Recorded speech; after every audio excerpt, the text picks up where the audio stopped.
Hello everybody, welcome to the way of solution. আজ 24শে June 2026, daily current অ্যাফেয়ার্সের আজকের পর্বে যারা যুক্ত হচ্ছে সকলকে বলবো পর্বটিতে লাইক করো এবং শেষ পর্যন্ত পর্বটি দেখতে থাকো। ডেলি কারেন্ট অ্যাফেয়ার্সের এই পর্বটির অবশ্যই যারা দেখছো তাদের সকলকে বলবো আমাদের TWS একাডেমি অ্যাপ যারা এখনও ডাউনলোড করোনি অবশ্যই ডাউনলোড করে নেবে।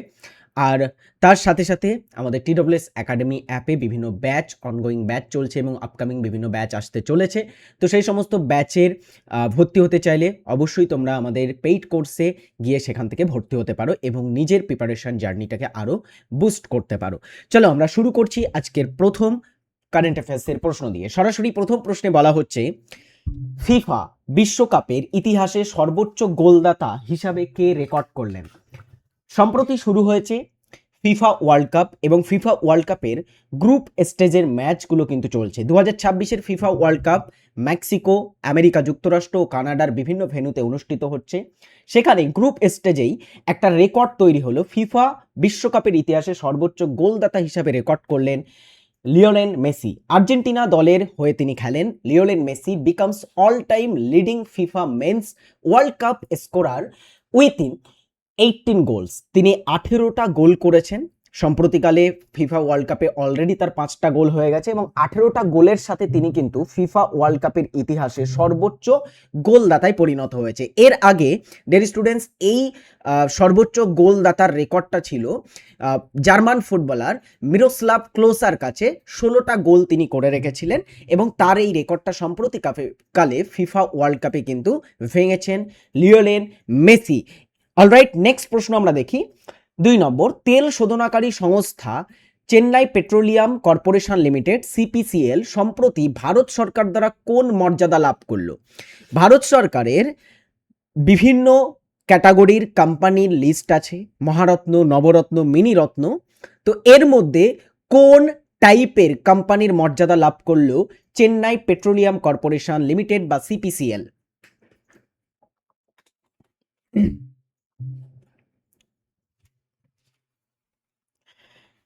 CPCL সম্প্রতিকালে ডিয়ার স্টুডেন্টস নবরত্ন কোম্পানির মর্যাদা লাভ করলো।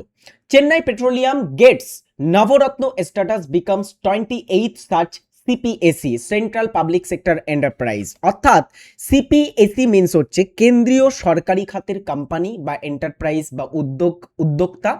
তো তার 28তম কেন্দ্রীয় সরকারি খাতের কোম্পানিতে পরিণত হয়েছে চেন্নাই পেট্রোলিয়াম কোম্পানিটা।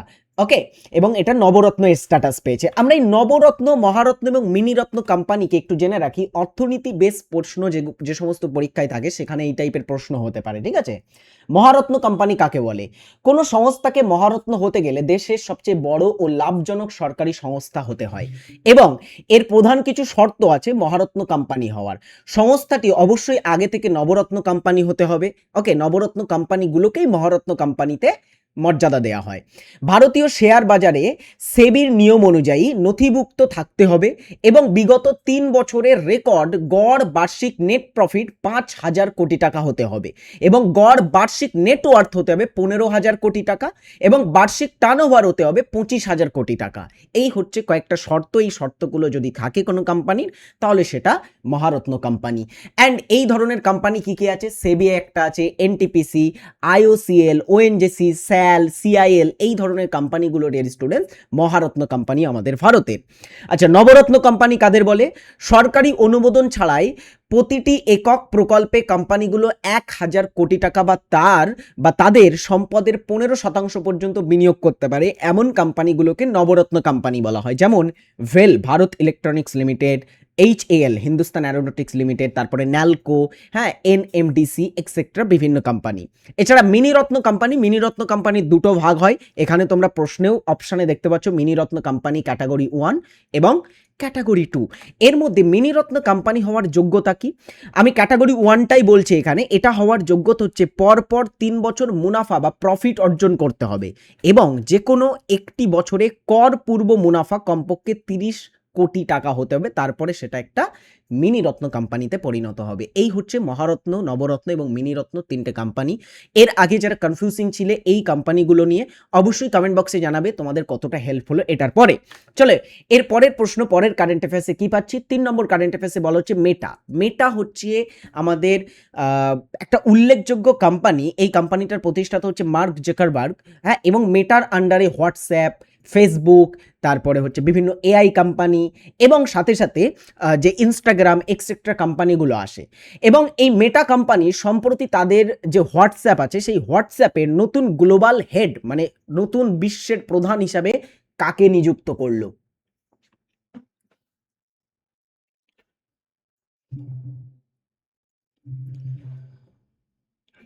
মেটা হোয়াটসঅ্যাপের নতুন গ্লোবাল হেড হিসাবে নিযুক্ত করেছে কুনাল শাহ, ভারতীয় এন্টারপ্রেনিয়ার। এই কুনাল শাহ, তিনি to become global head of WhatsApp, Meta invests nearly $1 billion in CRED. এইবারে দেখো এই কুনাল শাহ আসলে কি? কুনাল শাহ হচ্ছে ক্রেড বলে একটা ফিনটেক কোম্পানি আছে, সেই ক্রেডের ফাউন্ডার হচ্ছে Kunal Shah, to lead WhatsApp globally. এখন থেকে তিনি হোয়াটসঅ্যাপের বিশ্বের হেড বা বিশ্বে তিনি কিন্তু হোয়াটসঅ্যাপের প্রধান পরিচালক হিসাবে নিযুক্ত হয়েছেন।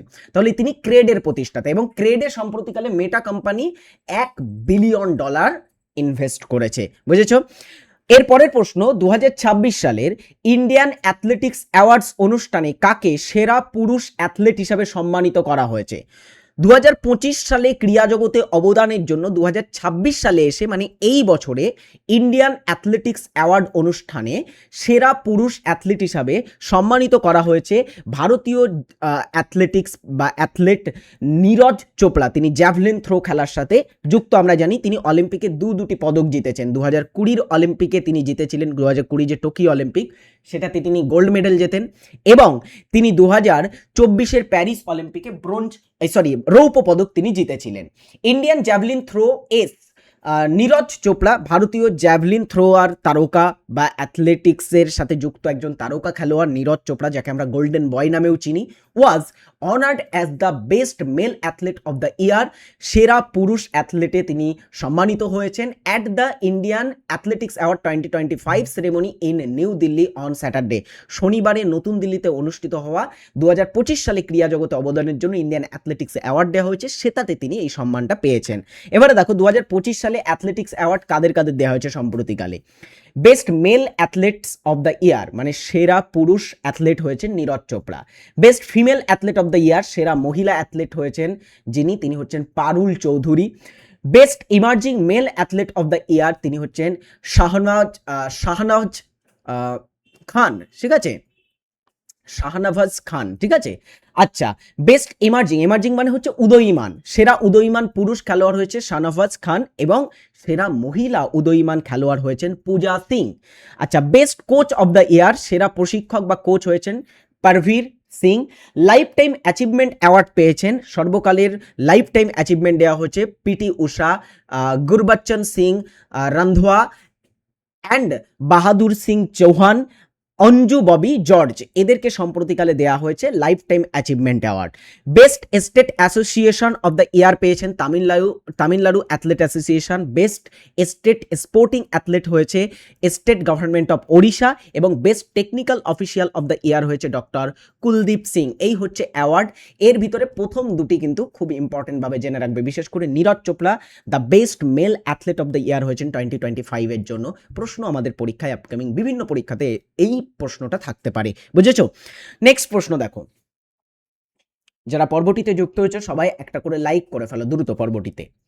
ভারত কোন শহরে 2026 সালের 25-26 জুনে 11তম ব্রিক্স জ্বালানি মন্ত্রীদের বৈঠক আয়োজন করবে? ব্রিক্স জ্বালানি মন্ত্রী মানে এনার্জি মিনিস্টারদের মিটিং সম্প্রতিকালে অনুষ্ঠিত হবে ভারতের কোন শহরে?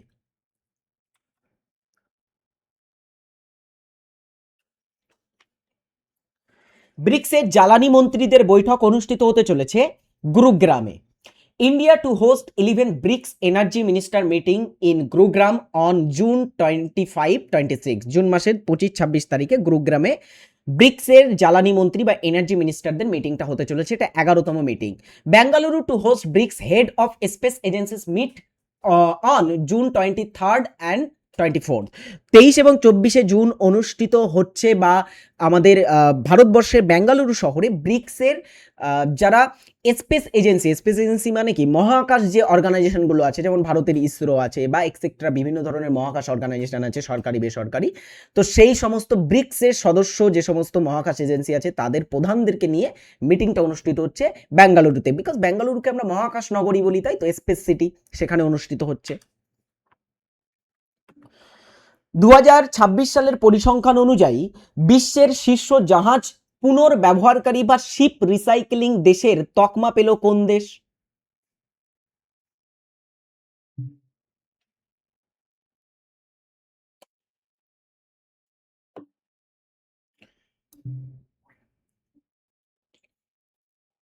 সঠিক উত্তর হচ্ছে ভারত।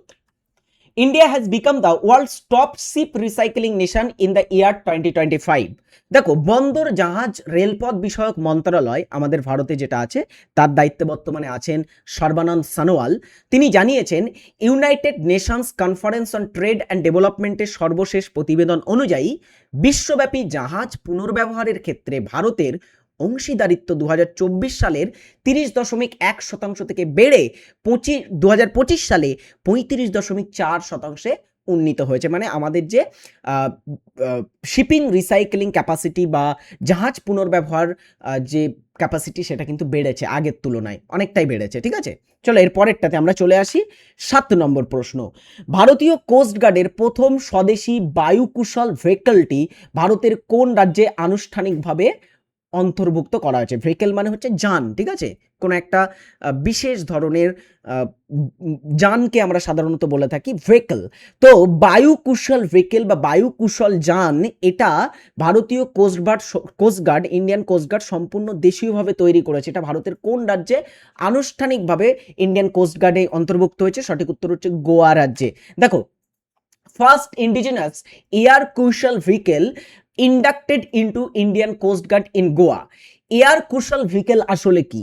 এয়ার কুশল ভেহিকেল, যা হোভারক্রাফট নামেও কিন্তু পরিচিত, এটি হলো উভচর যান যা জল, পানি, কাদা, বরফ, বালি, স্থল সহ বিভিন্ন পৃষ্ঠতলের উপর মসৃণভাবে চলাচল করতে পারে এমন কিছু যান। ঠিক আছে, বিভিন্ন জায়গাতে কিন্তু এটাকে ইউজ করা যেতে পারে। ভারতীয় উপকূলরক্ষী বা ইন্ডিয়ান কোস্ট গার্ড তারা গোয়ায় তাদের প্রথম দেশীয় প্রযুক্তিতে নির্মিত এয়ার কুশল ভেহিকেল এর সাংকেতিক নাম যেটার H561 বহর অন্তর্ভুক্ত করেছে ইন্ডিয়ান কোস্ট গার্ডে। ওকে, সেটার ছবিও তোমরা এখানে দেখতে পারো। সেটার সাংকেতিক নামকে একটু জেনে রাখবে, H561 সেটার সাংকেতিক নাম দেওয়া হয়েছে। অলরাইট, নেক্সট প্রশ্ন দেখো, ভারতের সরকারি স্কুলগুলিতে ডিজিটাল শিক্ষার প্রসারের জন্য এশিয়ান ডেভেলপমেন্ট ব্যাংক কোন সংস্থার সাথে চুক্তি করেছে?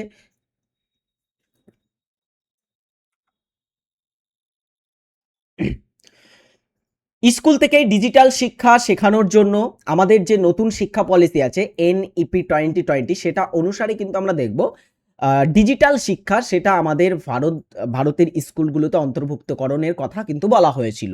এবং সেই NEP অনুযায়ী যদি আমরা দেখি বা বর্তমানে যত দ্রুত আমরা দেখছি পৃথিবীতে ডিজিটালাইজ হচ্ছে, যত দ্রুত পৃথিবী ডিজিটালাইজ হচ্ছে, AI আসছে, বিভিন্ন ধরনের টেকনোলজি আসছে, তো সরকারি স্কুলগুলো আস্তে আস্তে ডিজিটাল করে তোলা বা ডিজিটাল শিক্ষার প্রসার সেখানে বাড়ানোর জন্য ADB, এশিয়ান ডেভেলপমেন্ট ব্যাংক, যেটার হেডকোয়ার্টার ম্যানিলাতে অবস্থিত আছে, সেই ADB ভারতের একটা সংস্থার সাথে চুক্তি করেছে। সংস্থাটির নাম কি?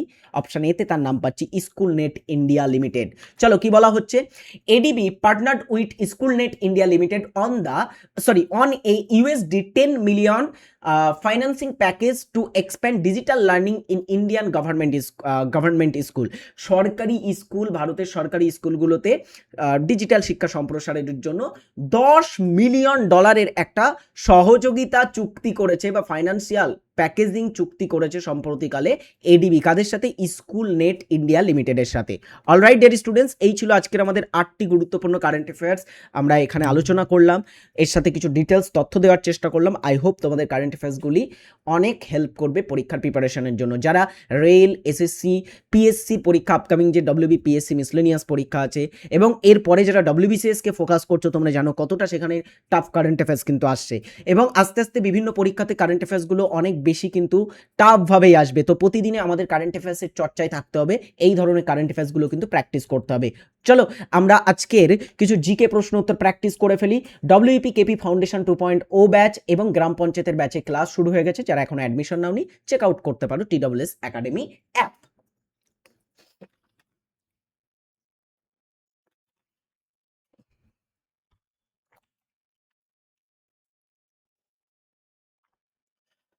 ভারতের জাতীয় প্রতীকের নিচে দেবনাগরী লিপিতে কোন কথাটি লেখা আছে? ভারতের জাতীয় প্রতীকের নাম কি? সেটা হচ্ছে চতুর্মুখী সিংহ স্তম্ভ। এটাকে আমরা স্টেট এমব্লেম হিসাবে কিন্তু চিনি, ঠিক আছে? ভারতের স্টেট এমব্লেম, বা এটাকে আমরা চতুর্মুখী সিংহ স্তম্ভ বলি অথবা অশোকের স্তম্ভ বলি। অশোক এটা নির্মাণ করেছিল, তাই এটাকে অশোকের স্তম্ভ বলা হয়। তখন অশোকের স্তম্ভ এটা কোথায় পাওয়া গেছে? উত্তরপ্রদেশের সারনাথে এটা অবস্থিত বা পাওয়া গেছিল।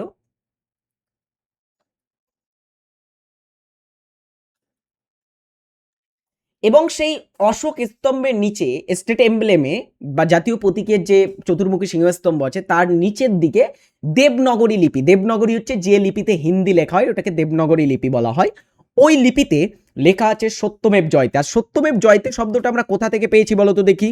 মুন্ডক উপনিষদ থেকে পেয়েছি, তাই তো? মুন্ডক উপনিষদের অংশ হচ্ছে সত্যমেব জয়তে শব্দটা। এরপরের প্রশ্ন, পুলিকট হ্রদ কোন রাজ্যে অবস্থিত? পুলিকট একটি উপকূলীয় উপহ্রদ, মানে এটাকে আমরা বলতে পারি লেগুন বা উপহ্রদ। তো এই পুলিকট উপহ্রদ বা লেগুনটা কোথায় আছে? এটা তামিলনাড়ুতে আছে। শুধু তামিলনাড়ু নয়, সাথে সাথে অন্ধ্রপ্রদেশের নামটাও লিখে ফেলো, কারণ এটা অন্ধ্রপ্রদেশ এবং তামিলনাড়ুর সীমান্তে অবস্থিত আছে। অলরাইট, নেক্সট প্রশ্ন, ক্রমবর্ধমান সমুদ্রপৃষ্ঠের উচ্চতা মোকাবিলা করার জন্য সমুদ্র প্রাচীর নির্মাণ বা ঘরবাড়ি উঁচু করা ড্যাশ এর একটি উদাহরণ। দেখো, যত দিন যাচ্ছে গ্লোবাল ওয়ার্মিং বাড়ছে, গ্লোবাল ওয়ার্মিং এর কারণে কিন্তু সমুদ্রের জল এর তলও কিন্তু বাড়ছে। আজ থেকে 50 বছর কিংবা তার অনেক বছর পরে কিন্তু এই যে আজকের দিন আমরা সুন্দরবন দেখতে পাই বা আমাদের কোস্টাল রিজনের যে রাজ্যগুলো আছে বা পৃথিবীতে এমন এমন দেশ আছে, সব কিন্তু সমুদ্রের তলায় তলিয়ে যেতে পারে। তো সেটাকে মোকাবিলা করার জন্য যাতে সমুদ্রের জলটা সেই দেশটাকে ক্ষতিগ্রস্ত না করতে পারে, তার জন্য সমুদ্র প্রাচীর নির্মাণ করা হয়, ঠিক আছে? সেই যত মানে সি লেভেল আমাদের বাড়ছে সেটা থেকে রক্ষা পাওয়ার জন্য ঘরবাড়ি উঁচু করে তৈরি করা, সমুদ্রের প্রাচীর তৈরি করা, সমুদ্রের ধারে বিভিন্ন কোস্ট গার্ড দেওয়া, ঠিক আছে? তো এই যে কোস্টাল রিজনে গার্ড দেওয়া, প্রাচীর তৈরি করা, ঘরবাড়ি নির্মাণ করা, এগুলো কিসের উদাহরণ? জলবায়ু পরিবর্তন অভিজনিত কারণে আমরা এই জিনিসটা করছি, অভিযোজনজনিত কারণে, তাই তো? জলবায়ু পরিবর্তনের সাথে আমরা নিজেদেরকে আপগ্রেড করছি, তাই এটাকে জলবায়ু পরিবর্তন অভিযোজন বলা হবে। আচ্ছা, জলবায়ু পরিবর্তনের ফলে সৃষ্ট প্রতিকূল পরিবেশের সঙ্গে খাপ খাইয়ে নেওয়া, টিকে থাকার জন্য যে ব্যবস্থা গ্রহণ করি আমরা, তাকে জলবায়ু পরিবর্তন অভিযোজন বলি। মানে জলবায়ুর সাথে আমরা খাপ খাইয়ে নিচ্ছি, সে যেভাবে চলছে আমরা সেইভাবে কিন্তু চলার চেষ্টা করছি। আমরা জলবায়ুর সাথে পারবো না, তাই তো? পারবো। আমাদের উচিত কি? আমাদের একদমই গোড়া থেকে এটা হয় বন্ধ করলে বন্ধ করতে হবে, গ্লোবাল ওয়ার্মিং কমাতে হবে। তাছাড়া আমরা কিন্তু এটাকে অত সহজে আটকাতে পারবো না, এর সাথে অভিযোজনগত কারণেই আমাদের থাকতে হবে। আচ্ছা, সমুদ্রপৃষ্ঠের উচ্চতা যত বৃদ্ধি পাচ্ছে, উপকূলীয় বন্যা থেকে রক্ষা পেতে সমুদ্রে প্রাচীর নির্মাণ, ঘরবাড়ি উঁচু করে তৈরি করা এই অভিযোজনের একটি বাস্তব উদাহরণ। চলো এরপরের প্রশ্ন, ওটা একটা পরিবেশের প্রশ্ন ছিল, দারুণ প্রশ্ন। চাঁচাই জলপ্রপাত কোন রাজ্যে অবস্থিত?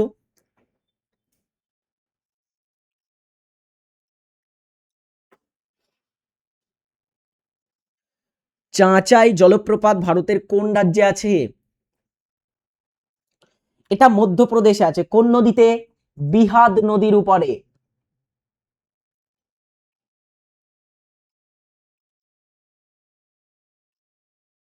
আচ্ছা, এবারে একটা তোমাদের প্রশ্ন করি, বলো তো দেখি মধ্যপ্রদেশে আর কি কি জলপ্রপাত আছে?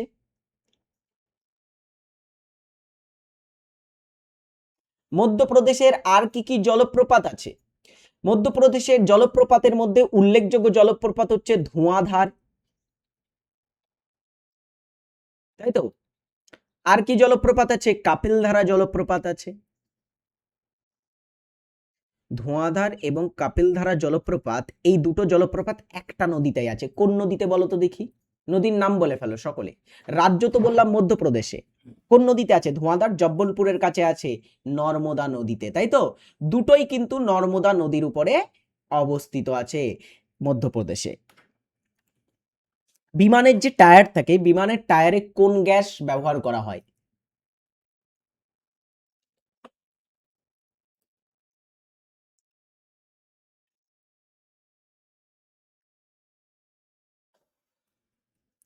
বিমানের টায়ারে টায়ার ফোলাতে কোন গ্যাসের ব্যবহার করা হয়ে থাকে? নাইট্রোজেনের ব্যবহার করা হয় বিমানের টায়ারে। কোয়ান্টাস হলো নিম্নলিখিত কোন দেশের বহুল স্বীকৃত পতাকাবাহী বিমান সংস্থা? চলো বিমান নিয়ে বলছিলাম, বিমান থেকে এই প্রশ্ন। বিমানের টায়ারে আমরা ব্যবহার করে থাকি নাইট্রোজেন গ্যাস। এবারে দেখো বলা হচ্ছে কোয়ান্টাস হচ্ছে একটা কি বিমান সংস্থা। পৃথিবীতে অনেক বড় বড় বিমান সংস্থা আছে, হ্যাঁ। এমিরেটস বিমান সংস্থা, কাতার এয়ারওয়েজ আছে। এমিরেটস হচ্ছে ইউনাইটেড আরব এমিরেটসের। ভারতের আছে, ভারতের যেমন এয়ার ইন্ডিয়া। তারপরে আর কি আছে উল্লেখযোগ্য? এয়ার ইন্ডিয়া ছাড়া স্পাইস জেট আছে, ইন্ডিগো আছে। ইন্ডিগো ভারতের লিডিং সব থেকে প্রধান এয়ার সংস্থার মধ্যে পড়ে, তাই তো? স্পাইস জেট আছে।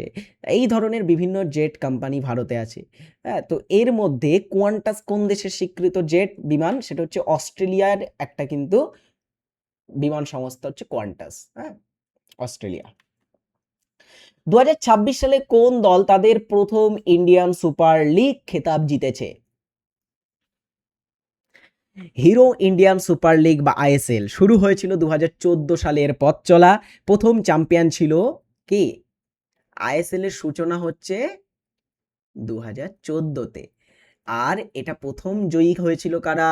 প্রথম জয়ী হয়েছিল অ্যাটলেটিকো দি কলকাতা বা এটিকে বলে একটা দল। এই দলটা বর্তমানে আর নেই।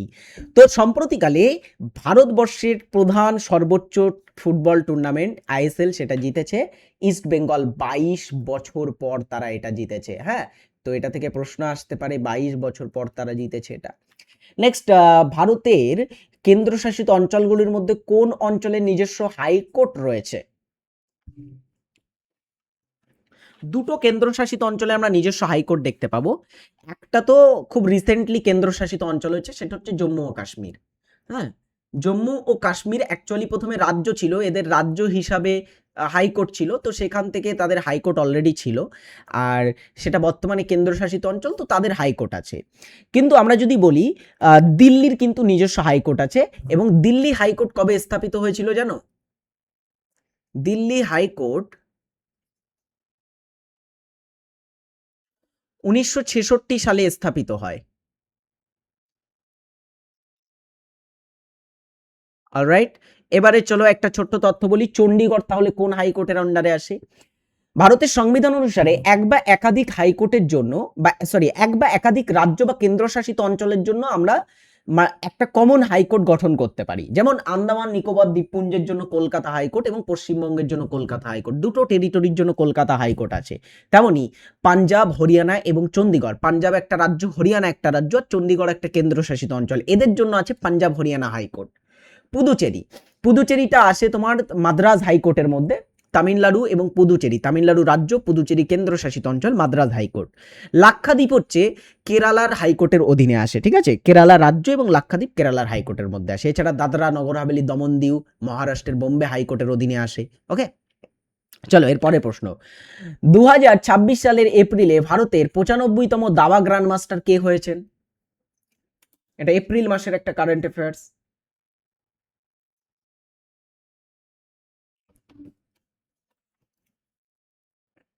দ্রুত।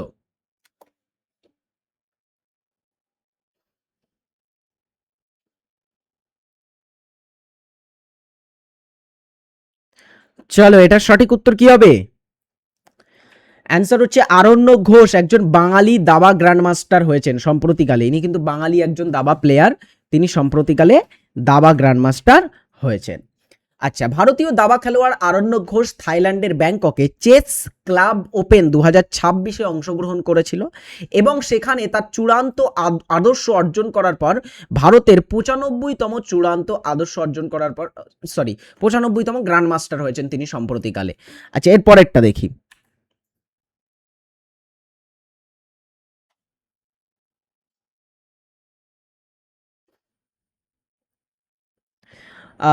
নিম্নলিখিত কোনটি সঠিক জোড়? কিছু দেশ এবং তার রাজধানী দেওয়া আছে। আচ্ছা, গত দিনের কারেন্ট অ্যাফেয়ার্সে মেবি আমি একটা স্লিপ অফ টাং ভুল বলে ফেলেছিলাম না? জল দিবসটা 22শে এপ্রিল না কিছু একটা বলেছিলাম, মার্চের জায়গায় এপ্রিল টেপ্রিল বলেছিলাম, তাই তো? ওটা একটু ঠিক করে নিও তোমরা, অনেকে কমেন্ট করেছিলে আমি দেখেছিলাম, ঠিক আছে? আচ্ছা, নিম্নলিখিত কোন জোটটি সঠিক এখানে? উগান্ডার রাজধানী কাম্পালা সঠিক। দেখো, জিম্বাবুয়ের রাজধানী হচ্ছে কি জানো? হারারে। হারারে জিম্বাবুয়ের রাজধানী। মঙ্গোলিয়ার রাজধানী হচ্ছে উলান বাটোর। উলান বাটোর। আচ্ছা, আর একটা হচ্ছে নামিবিয়া। নামিবিয়ার রাজধানী কি? নামিবিয়ার রাজধানী হচ্ছে উইন্ডহোক। উইন্ডহোক নামিবিয়া দেশের রাজধানী। আচ্ছা, নাইরোবি দেশের রাজধানীর নাম কি? সরি, নাইরোবি কোন দেশের রাজধানীর নাম? কেনিয়ার রাজধানীর নাম হচ্ছে নাইরোবি। কেনিয়ার রাজধানী নাইরোবি। আর কাম্পালা হচ্ছে কোথাকার? উগান্ডার, ঠিক আছে। জুবাটা জেনে রাখো দক্ষিণ সুদানের রাজধানী। দক্ষিণ সুদান হচ্ছে বিশ্বের মধ্যে সবথেকে নতুন দেশ, 2011 সালে গঠন হয়েছিল, আফ্রিকার একটা ল্যান্ডলক কান্ট্রি, এবং এর রাজধানী হচ্ছে জুবা। ওকে, আর সুদানের রাজধানী খার্তুম। একটা বাড়ির কাজ দিয়ে রাখি, আর গত দিনে যারা বাড়ির কাজ করে উত্তর করেছিল তাদের আমি কয়েকটা নাম বলছি, যেমন তনুজা উত্তর করেছিল, সুরজিৎ উত্তর করেছিল। স্যার পার্ট 3 উত্তর হবে। আমি একটা বাড়ির কাজ দিয়েছিলাম যে ফান্ডামেন্টাল রাইটস কোন পার্টে আছে, তাই তো? তারপরে অভিনন্দন ভট্টাচার্যি উত্তর করেছিল, পার্থ হালদার, অভিজিৎ বাউরি বাউরি সরি, বাপ্পা সিনহা, দেন উত্তর করেছিল কুহেলি, এবং আরও অনেকে কিন্তু উত্তর করেছিল। আচ্ছা, সাহা বিগ ফান বলে একজন, তিনি উত্তর করেছিলেন। সূর্য উত্তর করেছে। হাসিরুল মিয়া এইচ যে উত্তর করেছে। আশিকুল উত্তর করেছিল। আর কারা উত্তর করেছে? অর্পিতা, সরি, অপ্রতিম সরকার, মাফ করবে, অর্পিতা নয়, অপ্রতিম সরকার, ও অনু, তারপরে পায়েল, সকলে উত্তর করেছিল। নেক্সট দিনে তোমরা উত্তর করবে, তোমাদের কিন্তু প্রতিদিন আমি কারেন্ট অ্যাফেয়ার্স দিই, সকলে এটার উত্তর কমেন্ট বক্সে জানাবে, ঠিক আছে? এই প্রশ্নটার উত্তর কী হবে? গোবি মরুভূমি কোথায় আছে? এটা একটা উষ্ণ মরুভূমি, আমাদের এশিয়া মহাদেশের মধ্যে এটা অবস্থিত আছে, কিন্তু এটা কোথায় আছে? এটা বাড়ির কাজ দেওয়া রইলো। ভালো থাকবে, সুস্থ থাকবে, নেক্সট পর্বে তোমাদের সাথে দেখা হচ্ছে। Ta-ta, by.